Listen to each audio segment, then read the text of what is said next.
আমিও Dhaka university student ছিলাম, ঠিক আছে। আমার ওয়াইফও একটা ইউনিভার্সিটি স্টুডেন্ট ছিল, আমার বাচ্চাও হয়তো ভবিষ্যতে এই জায়গায় পড়ার সুযোগ হবে। আমরা চাই যে এদেশের ছাত্র জনতা, শিক্ষক, অভিভাবক সবাই যাতে তাদের নিজের মুখের স্বাধীনতা পায় কথা বলার জন্য।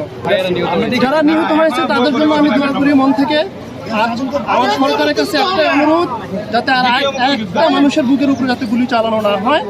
কারণ ৭১ দেশ স্বাধীন হয়েছে, এটা বৈষম্য ছিল তখন, এখনো বৈষম্য আছে, এটা আলোচনার মাধ্যমে সমাধান করা যায়।